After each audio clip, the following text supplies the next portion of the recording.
Hi, I'm Tara, and I'm a creator and a crafter just like you. And today I wanted to share some information that I kind of scoured the internet and compiled together to share with you. Because just like you, I would like to know what exactly is going on with the controversy and news surrounding Cricut.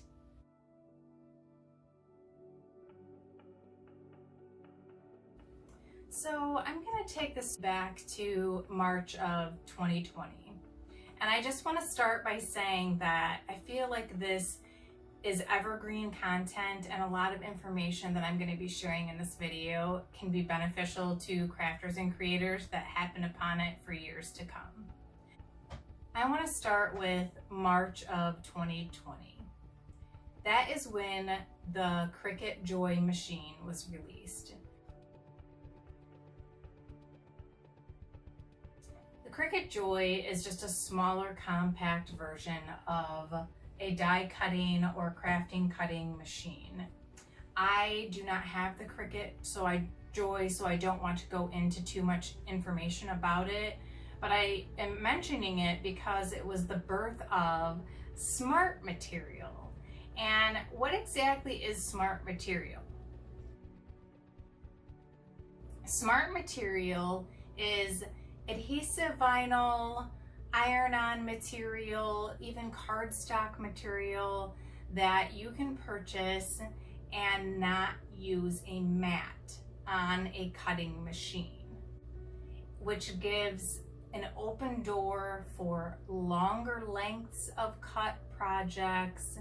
However, with the Cricut Joy, you were limited to only cutting a 4.5 inch width of a project.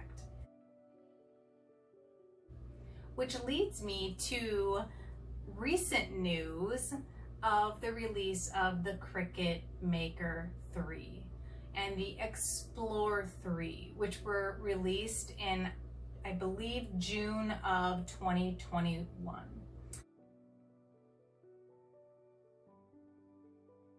The Cricut Explore 3 and the Cricut Maker 3 are the first full-size Cricut cutting machines that boast and promote the use of smart materials on a regular size machine.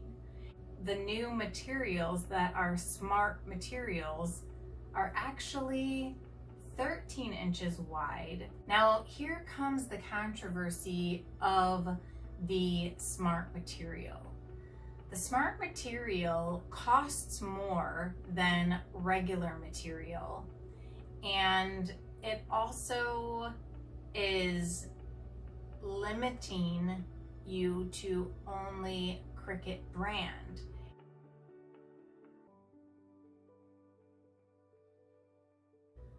Now, part of the controversy with the new Maker 3 is that it is boasting an 8 times faster speed using the smart materials. And if you'll want to just confirm this for yourself, I did an experiment with my Maker and my Maker 3 machines to see if that were actually true. And it turns out that the Cricut Maker 3 is only 8 times faster than the Maker with smart material. So if you want to check that out, go ahead and click in my description bar below after you finish watching this video.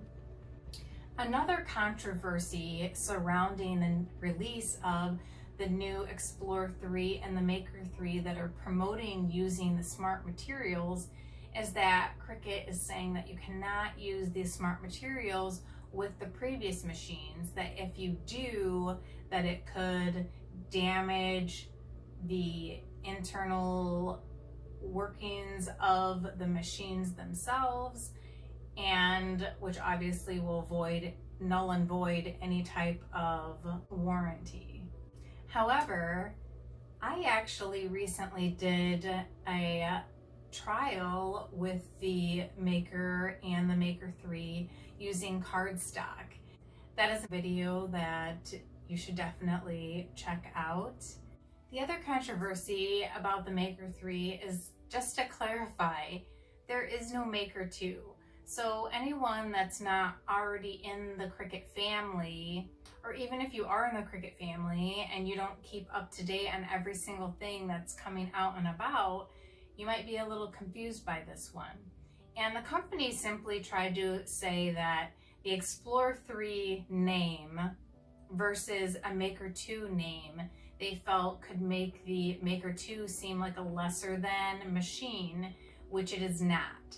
So for some cohesiveness, they just wanted to skip a generation name and keep it more cohesive with the release of the Explore 3 and the Maker 3. So there is no Maker 2 machine. On the heels of coming out with these new machines, Cricut has also released an adaptive tool that you can place on your Cricut Maker, and it is a roll holder. And it will hold smart rolls of material. I have behind me on the wall here some smart material. This is smart vinyl. This is one of their smaller rolls. It's 13 inches by 36 inches, 13 inches wide by 36 inches in length, or 3 feet. And the Cricut Maker holder will actually hold their more commercial size products. So that's going to be really nice for people that have like an Etsy shop or an Amazon handmade and things like that. So it could be beneficial, but to keep it real, the holder, the roll holder, is an added expense. It does not come with the Maker 3, and you would have to purchase it. And off the top of my head, I think it's about an extra $50 just for the roll holder adaptive tool. There's a lot of crafters and creators that really don't have the means to just fork over $450 for a machine and a roll holder, and that's it. And you get one blade with the Maker 3. Now for further and more information about the Cricut Maker 3, make sure to check out my unboxing video where I go over just a little bit more information on that. So moving on from the Maker 3 and Explore 3 release, I want to talk a little bit about some of the other materials and machines that have came out from Cricut. In March of 2021, we saw the release of the Cricut MUG Press. The Cricut MUG Press is a very compact machine. I do have one. If you'd like to check out my unboxing video, I'll leave a little card above, or check out in my description bar below after you finish this video. And I just want to take a second right here at this point and thank you for taking the opportunity and time to listen to my news update about Cricut. If you find some benefit from this video, or you just simply want to support my channel, clicking the like button will help promote this video to other crafters and creators out in the YouTube community. So I definitely appreciate the support by just taking a second and popping on that like button. And if you have any questions or comments about this video in general, please share them below. I really love communicating with people, and I will be sure to answer every question that you drop below. Back to the MUG Press machine. The MUG Press is got a technology behind it that Cricut explains as using the ambient temperature in your room, and it automatically adjusts the temperature that will be needed to heat your project in the environment. So that reduces the amount of buttons needed. The MUG Press simply has an on button, and once you put your cup or mug into the mug press, you simply push a lever down and then it'll light up and beep when it's done. And that's it. So there's only an on button and then a lever to turn that timer on to cook your project, as I like to call it. And if you're interested in watching a mug press video, I have done a couple of those and I will link one in the description below. The mug press also leads me to another Cricut announcement and release of a new product, and that is the BrightPad Go. Now I have the original BrightPad right here, and the original BrightPad requires a cord with a USB to power it and limits where and when and how you can use it when you're using it for the lighted up surface part. The new BrightPad Go is actually wireless, and I believe that it comes with a rechargeable battery within the unit. I'm not sure as to the life of the battery. I do believe it depends on which setting that you use, and it also comes in multiple different color options at this time. So it's definitely one of Cricut's underrated products. I genuinely find it helpful and beneficial.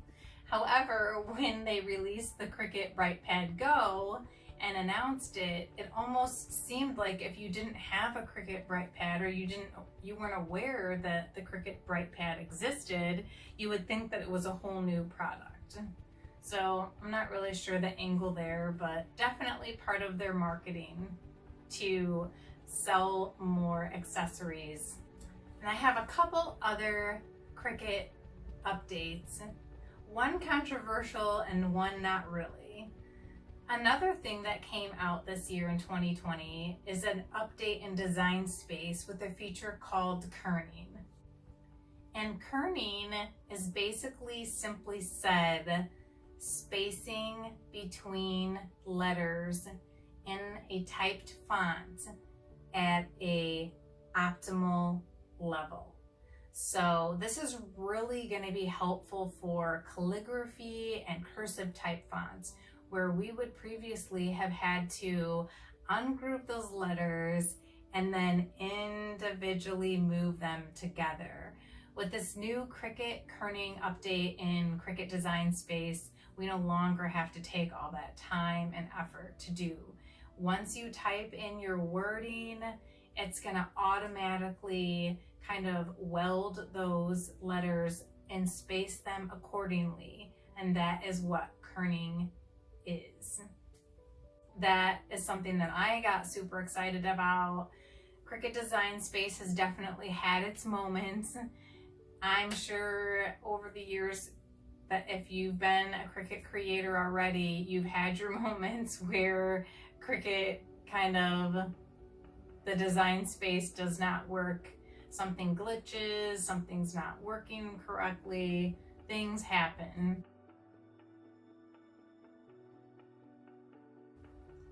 Their software is definitely something that I think needs to be improved upon. So that's something that I definitely see the company improving upon in the future. And I think that the company is really hoping that investors will help boost their capital in order to make some of those changes. And that gets to the most controversial topic of my news update that I'm sharing today, and that is Cricut's IPO. And that simply means initial public offering. Initial public offering is something that I don't really feel super comfortable explaining because I am not an expert. My college and professional background is in healthcare. However, just like in layman's terms, an IPO is basically when a company offers shares and stocks, opportunities to the public in order to gain and improve their capital.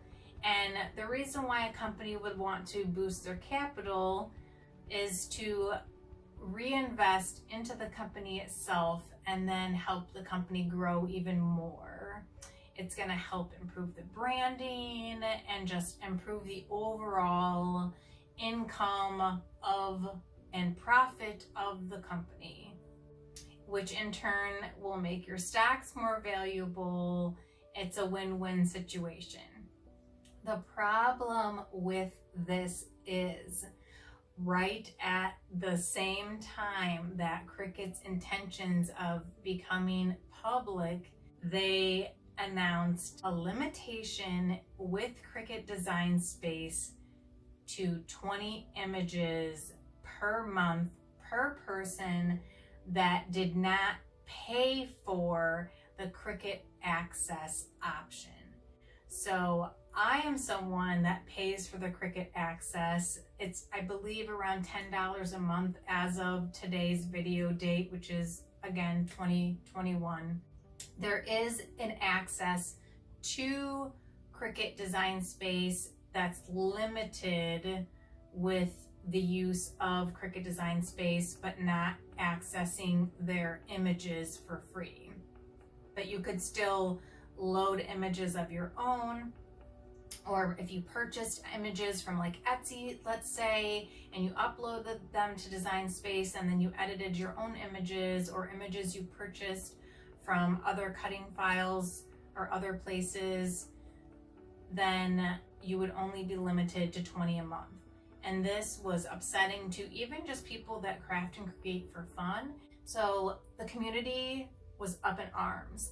And I have to be honest with you, not only was the pandemic rough, we had some losses, non-pandemic related, within my own personal family, and it's been a really, really rough year and a half.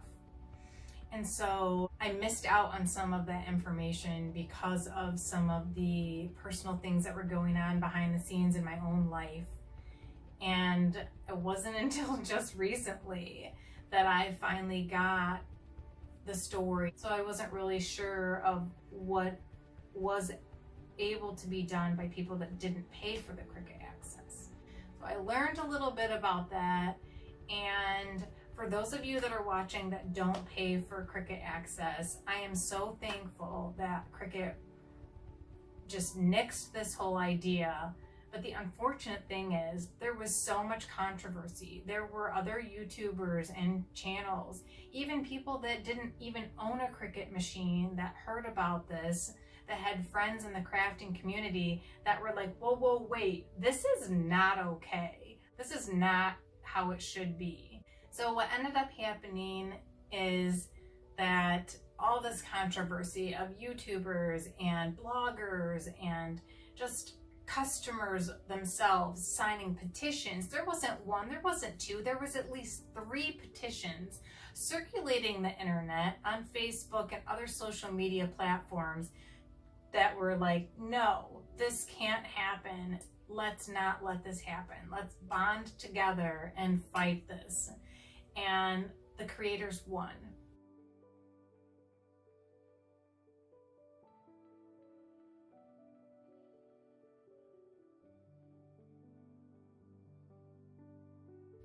In the end, the creators won.